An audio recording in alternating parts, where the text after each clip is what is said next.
We're on like live TV right now. You know what I mean? Like, Nice. you're like, nice. this is like interrupting like. Nice. The lights are. Okay, why don't you take your jacket off? You're inside, no? You're right. But it's, I don't know, it's part of the look. You know, it's like, you know, Yeah, like why is Jay-Z wearing like black on black? Hello? Hello. Hi. Oh, sweet. We're gonna do a quick test. Are you kidding me? I'm being interviewed for No, like it's my fine. documentary. I'm sorry. Like, this is like I'm my sorry. life and times. Sorry. Like, this is like my Ellen DeGeneres You're moment. Mouse poo. This is amazing. What is this? Yes, This is test the for size. Focus video project. This is the video? Yeah, man, this is like my like Ellen See? DeGeneres, Oprah Winfrey This is moment. amazing. This would be a good Look at the size for a lights. I photograph like in here. this. For the For photograph? a photograph, this would be a good size. For a Bigger, why? smaller. Because we're going to put a photo in the We'll room. put a nice photo in here. I'd be really bad in an interview. I'd really be bad in an interview. Like a real interview. Like if Oprah would be like right here, she was asking me questions. And, Hold on. yeah.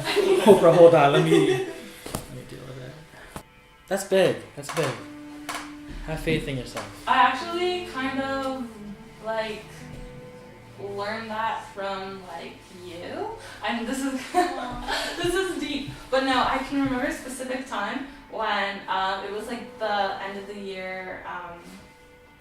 It was the end of the year ASIS formal. Oh, the appreciation dinner, gala. yeah. Okay. Okay. And then I remember meeting you a couple times and just being like, whoa, this guy has done so much. And the fact that I remember Crazy. you mentioned me in your speech, and I was like, wow, that's like, wow, I don't deserve that, like, whoa. But like, it encouraged me to like go on with ASIS and go on with marketing. And like, yeah. Well, thank you. I think it's important. Like, you know, I think for me at least, to whenever someone can acknowledge you or even like trace back to why they got involved or why they do things, Yeah. it's incredibly humbling for me. Like it really is, because I mean I heard so much about you, and it wasn't like I couldn't.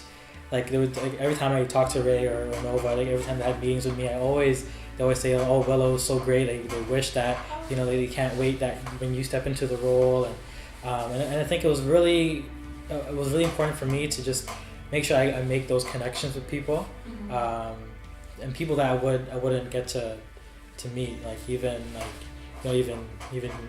Ryan, right? It's like I know of this guy, but when is the opportunity that I can ever say, hey, like you're doing great, or I really admire your work. And I think it was always important just to make people feel that they are acknowledged and they feel that value. Being in fourth year now, I've been so nostalgic and so like looking back on my entire Queens experience, and it's such a roller coaster. It was such a roller coaster, and something that I couldn't have predicted or expected. Every year was something different. Every year was a specific experience where I can say, okay, first year was this time. First year was when I came in and I was very insecure about myself. Moving in, feeling like I was the only like visible minority on campus, on my floor, and I couldn't really feel like I could connect with anybody.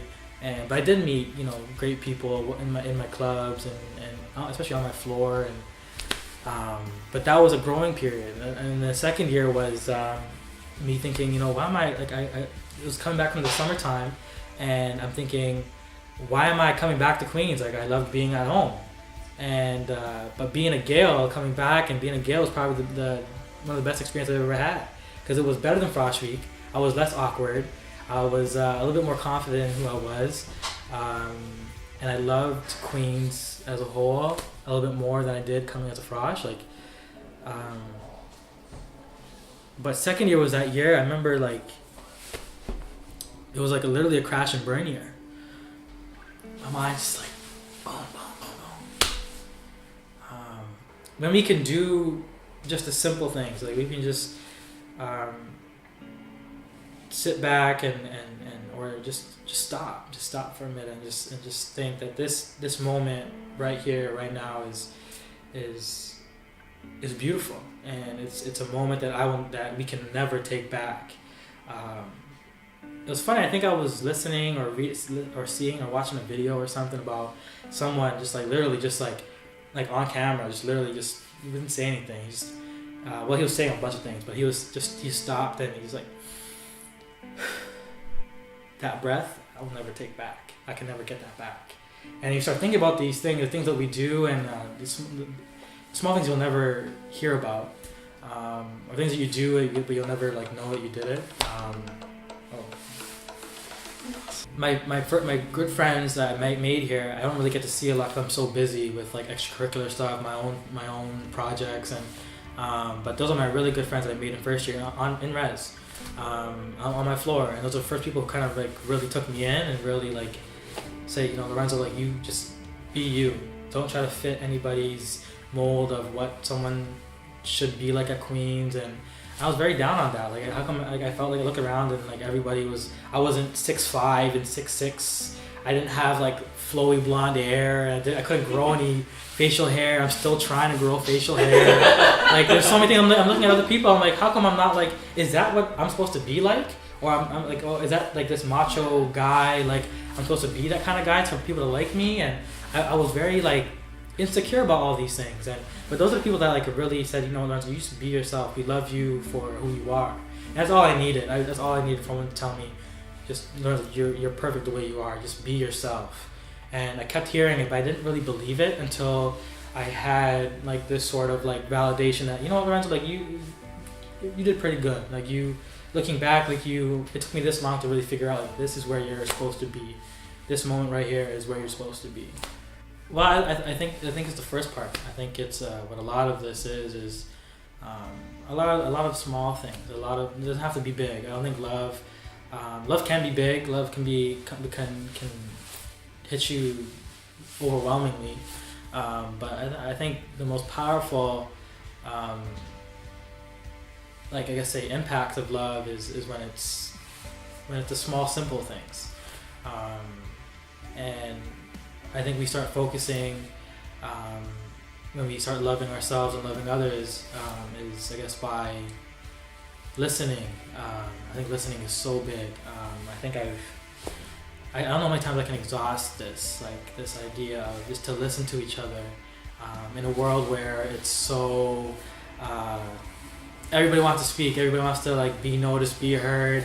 Oh, look at me, like, this is what I'm doing. And but, you know, to detach that from, you know, let me take it all in and let me really appreciate what's going on. Let me appreciate what I'm doing, what you're doing. I think it really takes all but just a simple thing to just listen to each other.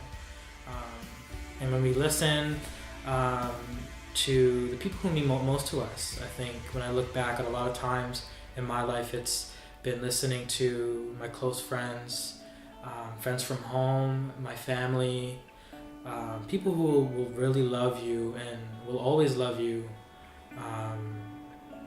And the type of love that you can't really explain. It's like the type of love that like you feel, and you just like, you know, it